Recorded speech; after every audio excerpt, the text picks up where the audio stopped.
Hello and welcome all. Now today's topic is challenges in India's environment. So without wasting our precious time, let's start the class.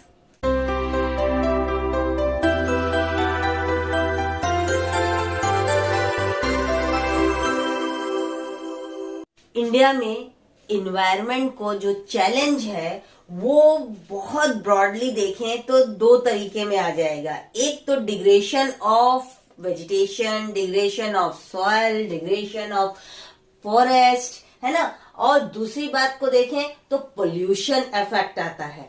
अब वो pollution में भी दो main pollution है।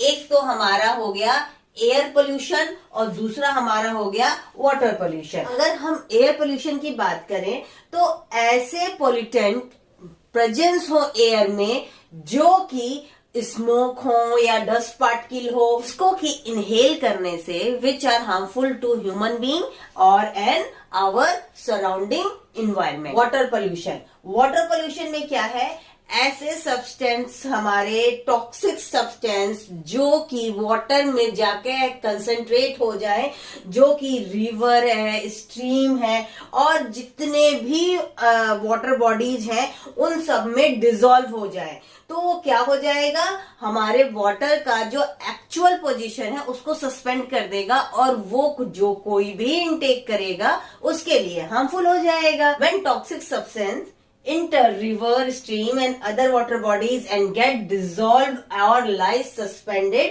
in water। ठीक, ये तो पोल्यूशन की बात हो गई। अब बात करते हैं हम लोग डिग्रेडेशन और डिफॉरेस्टेशन की।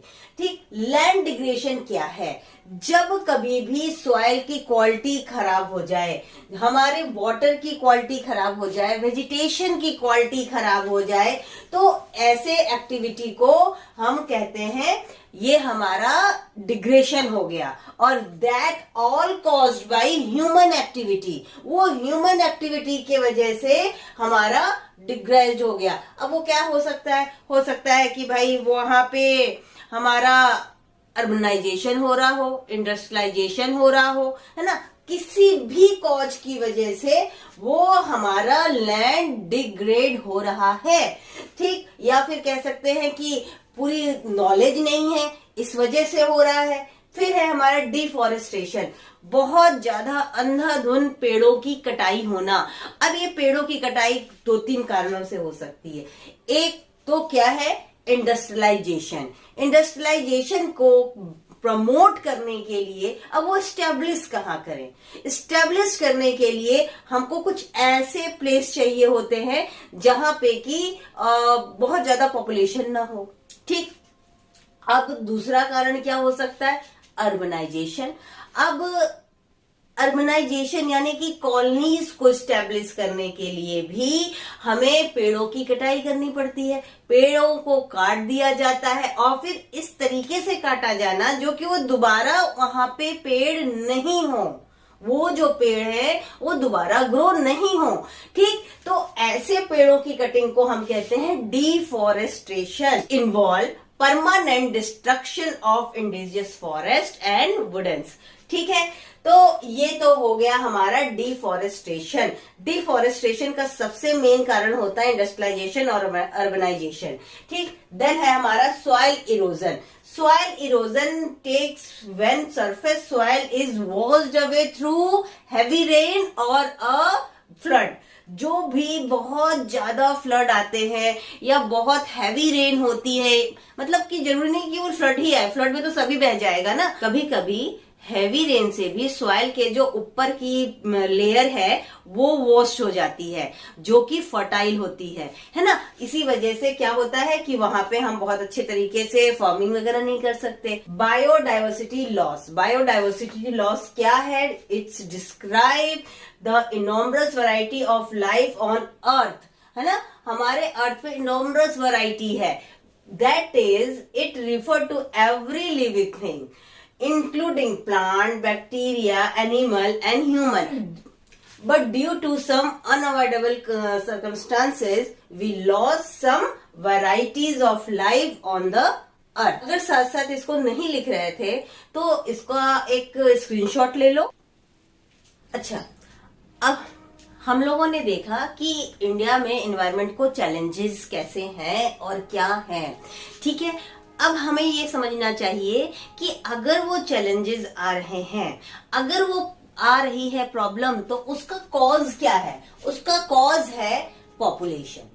पॉपुलेशन एक्सप्लोजन हमारे हर प्रॉब्लम का मेन कॉज है, रूट कॉज है, ये समझ लो, ठीक है। फिर दूसरा, पॉपुलेशन ज्यादा है, तो अब भाई पॉपुलेशन ज्यादा है उस वजह से पॉवर्टी है, ये हम लोग ने पॉपुलेशन, पॉवर्टी, अनएम्प्लॉयमेंट हर चैप्टर में पढ़ा है। देन द अर्बनाइजेशन, हमें अपने आप को सिविलाइज्ड दिखाने के लिए, अपने आप को वेल मैनेज दिखाने के लिए कॉलोनीज की और वेल फैसिलिटाइज एरियाज की जरूरत होती है। तो वो कहाँ से पूरा होगा, वो लैंड कहाँ से आएगा? वो हम क्या करते हैं, फॉरेस्ट के लैंड में कटिंग करते हैं और फिर ऐसी कटिंग करते हैं कि वहां पे जो डिस्ट्रक्शन होता है वहां पे दोबारा वो वुडन ग्रो नहीं हो सकता। तो वहां पे हमारा अर्बनाइजेशन एस्टेब्लिशमेंट होता है और उस वजह से हमारा एनवायरनमेंट को हार्म आता है। देन द इंडस्ट्रियलाइजेशन, अब हमको अच्छा ग्रोथ करना है, हमें अपनी जीडीपी इंक्रीज करनी है, पर कैपिटा इनकम सही रखना है, पॉवर्टी को दूर रखना है, तो क्या है भाई कि वहां पे इंडस्ट्रियलाइजेशन का एस्टेब्लिशमेंट होता है, वहां पे जॉब एम्प्लॉयमेंट क्रिएट होती है। तो वहां ये सब कुछ तो हो रहा है, बट किसके कॉस्ट पे? एनवायरनमेंट के कॉस्ट पे। जहां इंडस्ट्रियलाइजेशन हो रहा है वहां पे पूरे पेड़ों की कटिंग हो जाती है और वो फिर पेड़ हमारे लॉस में आ जाते हैं, दोबारा ग्रो नहीं होते हैं। देन इंक्रीजिंग व्हीकल, अपने ही घर में देख लो, हमारे पास एक बाइक होगी, एक स्कूटी होगी, कार होगी, कार भी हो सकता है कई घरों में 1 से 2 से 3 कार, वो उतना ज्यादा कंजम्पशन लेंगे और वहां पे उतना ही पोल्यूशन क्रिएट होगा। इंक्रीजिंग फर्टिलाइजेशन, फर्टिलाइजेशन इतना इंक्रीज हो रहा है कि जो भी हमारी क्रॉपिंग हो रही है, फार्मिंग हो रही है, वहां पे वो पेस्टिसाइड्स यूज हो रहे हैं, जो कि हेल्थ के लिए तो हार्मफुल है ही है, हमारे सॉइल के लिए भी हार्मफुल होता है। तो उससे एनवायरनमेंट पे इफेक्ट डेफिनेटली आता है। तो भाई ये प्रॉब्लम है, तो इसका सोल्यूशन क्या है? इसका सोल्यूशन या प्रॉब्लम हमारा पॉपुलेशन है, तो हमको उसी पे वर्क करना होगा। अपना वो जो पॉपुलेशन एक्सप्लोजन हो रहा है ना, तो वो पॉपुलेशन कंट्रोल करना पड़ेगा। सोशल अवेयरनेस, सोशल अवेयरनेस में हमको हर एक पर्सन को इतना जागरूक बना देना है कि उसे समझ में आए कि अगर हम कोई चीज वेस्ट कर रहे हैं तो उस वेस्ट करने से हमारे आगे आने वाले जनरेशन पे क्या इफेक्ट आएगा। एड आने लगा है टीवी में जहां पे ट्रैफिक है और ट्रैफिक रूल को फॉलो करते हुए सब लोग रेड लाइट पे रुके हुए हैं और एक पर्सन है जो कि अपने बेटे के साथ है और वो कार को स्टार्ट कर रखा है। तो उसका बेटा कहता है, पापा आने वाले समय में हमें पेट्रोल तो मिलेगा नहीं। उसका फादर बोलता है क्यों? तब उसके बेटे ने कहा कि अगर हम इसी तरीके से अपने पेट्रोल को वेस्ट करते रहे, हम लोग को तो साइकिल पे जाना होगा। तब उसके फादर ने तुरंत अपने कार को स्टॉप कर दिया। ये क्या है कि कहीं ना कहीं एक सोशल अवेयरनेस होना कि अगर आज हम जो भी चीजें हमें एनवायरनमेंट से मिली हैं उनको वेस्ट कर देंगे तो आने वाली नेक्स्ट जनरेशन को वो चीज शायद मिले ही नहीं। वाटर मैनेजमेंट, वाटर मैनेजमेंट करना भी एक बहुत इंपॉर्टेंट पार्ट है एनवायरनमेंट को सेव करने के लिए। क्यों? क्योंकि आगे आने की बात क्या कर रहे हो, आज की डेट में देखो चेन्नई वगैरह में क्या हाल है, पानी की क्राइसिस है ना। तो ऐसा चीज कहीं भी हो सकता है ना। तो इन सब बातों को अवॉइड करने के लिए एक जो हमको नेचुरल रिसोर्सेज में वाटर भी मिला है उसको सेफली यूज करना। वेस्ट मैनेजमेंट, हमारे से जो यूज होने के बाद मटेरियल बच जाता है, that all the waste material. ऐसे मटेरियल्स को ज्यादा से ज्यादा हम यूज करें जिसमें कि एक तो वेस्ट कम निकले और जीरो वेस्ट को हो, या फिर अगर ऐसा नहीं हो सकता है तो बेस्ट पॉसिबल हम ऐसा यूज करें कि जहां पे हमारे एनवायरनमेंट को हार्म ना हो, इस तरीके के वेस्ट क्रिएट हो।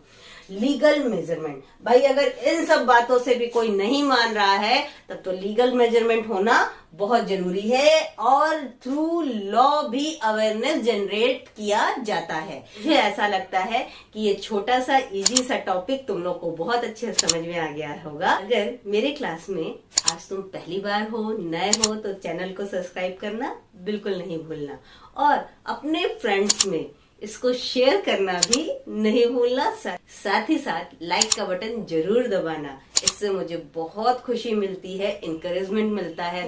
सुबह के 4 बजे हैं, भगवान की पूजा पाठ के बाद तुम लोग का क्लास बनने का कार्यक्रम शुरू हो गया है। All the best, take care and don't forget to like, share, subscribe my channel, that is the Kritika studies.